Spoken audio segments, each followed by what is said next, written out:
ছাত্র জনতার গণ আন্দোলনের মুখে গত ৫ আগস্ট প্রধানমন্ত্রীর পদ থেকে পদত্যাগ করে দেশ ছেড়ে ভারতে চলে যান শেখ হাসিনা। এরপর থেকেই তিনি ভারতেই অবস্থান করছেন। আর শেখ হাসিনা সরকারের পতনের পর বাংলাদেশে ভারতের প্রভাব কমছে বলে মনে করছেন বিশেষজ্ঞরা। দ্য গার্ডিয়ানে হান্না এলিস পিটারসনের এক নিবন্ধে দাবি করা হয়েছে, শেখ হাসিনার সঙ্গে ভারতের ক্ষমতাসীন দল বিজেপি এবং বিরোধী দল কংগ্রেসের ঘনিষ্ঠ সম্পর্ক রয়েছে। এই সম্পর্কের কারণে বাংলাদেশ ভারতের সবচেয়ে ঘনিষ্ঠ এবং বিশ্বস্ত আঞ্চলিক মিত্র হতে পেরেছিল। অন্য প্রতিবেশী দেশের সঙ্গে ভারতের সম্পর্ক খারাপ থাকলেও শেখ হাসিনার কারণে বাংলাদেশ ছিল তার বিশ্বস্ত সঙ্গী। পাশাপাশি আঞ্চলিক রাজনীতিতে চীন ব্যাপকভাবে অন্য দেশগুলোতে প্রভাব বিস্তার করলেও বাংলাদেশে তা সম্ভব হয়নি। এ অবস্থায় গত ৫ আগস্ট শেখ হাসিনা সরকারের পতনে অনেক হিসাব নিকাশ উল্টে গেছে।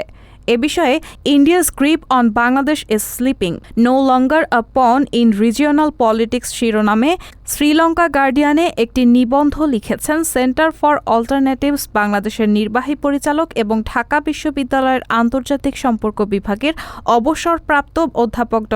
ইমতিয়াজ আহমেদ। তিনি মালয়েশিয়ার টেইলর্স ইউনিভার্সিটির ভিজিটিং প্রফেসরও। ওই নিবন্ধে অধ্যাপক ড.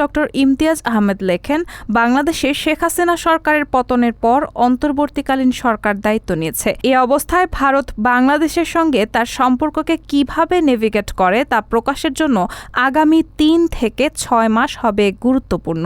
তবে বাংলাদেশে প্রভাব কমছে ভারতের এবং ঢাকার সঙ্গে দেশটির সম্পর্ক কোন দিকে যাবে সেই বলও এখনও রয়েছে নয়াদিল্লির কোর্টে।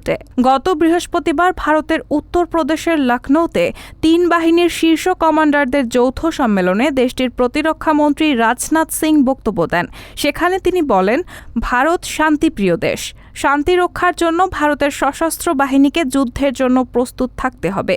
তিনি বক্তব্যে গণ অভ্যুত্থান পরবর্তী বাংলাদেশের বর্তমান পরিস্থিতির বিষয়ে বলতে গিয়ে রাশিয়া ইউক্রেন যুদ্ধ ও হামাস ইসরায়েল প্রসঙ্গ টেনেছেন। প্রতিবেশী দেশগুলোর পাশাপাশি উত্তর পূর্ব সীমান্ত পরিস্থিতির ওপরও নজর রাখতে বলেছেন। এ বিষয়ে ড. ইমতিয়াজ আহমেদের নিবন্ধে বলা হয়েছে, ভারতের প্রতিরক্ষা মন্ত্রী রাজনাথ সিং সম্প্রতি যা বলেছেন তার পেছনে ৩টি গুরুত্বপূর্ণ কারণ সম্ভবত অবদান রেখেছে।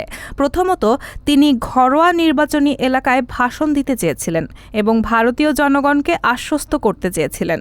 তার বক্তব্যে উল্লেখ করেছেন, ভারতকে অপ্রত্যাশিত কিছু মোকাবিলা করতে হবে। তার এই অপ্রত্যাশিত শব্দটি থেকে স্পষ্ট হয়ে যায় যে তিনি মূলত বাংলাদেশের সাম্প্রতিক পট পরিবর্তনকে বোঝাতে চেয়েছেন, যেটাকে ভারতের জন্য বড় ধাক্কা হিসেবে দেখা হচ্ছে। মূলত ভারতের মিডিয়া এবং কিছু নীতি নির্ধারক গত ৫ আগস্টের পর তেমনই ইঙ্গিত দিয়েছে। নিবন্ধে লেখক আরও বলেছেন, তিনি নিশ্চিত ভারতের বেশিরভাগ অংশ অবশ্যই এই ঘটনা পুরোপুরি হতবাক হয়েছে, কারণ গত ১ দশক বা তারও বেশি সময় ধরে ভারত বলে আসছিল বাংলাদেশের সঙ্গে তাদের সম্পর্ক সবচেয়ে ভালো। এখন এখানে যে পয়েন্টটি অনুপস্থিত তা হলো, ভারতের সম্পর্ক বাংলাদেশের জনগণের সঙ্গে ছিল না, ছিল একটি নির্দিষ্ট রাজনৈতিক দল বা গোষ্ঠীর সঙ্গে, আর সেটাই ব্যর্থ হয়েছে। ড.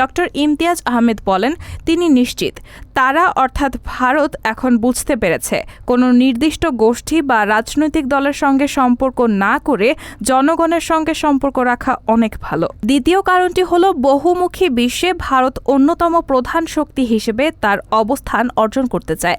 দেশটির অর্থনীতি আয়তনের দিক থেকে ইতোমধ্যেই যুক্তরাজ্য ও ফ্রান্সকে ছাড়িয়ে গেছে।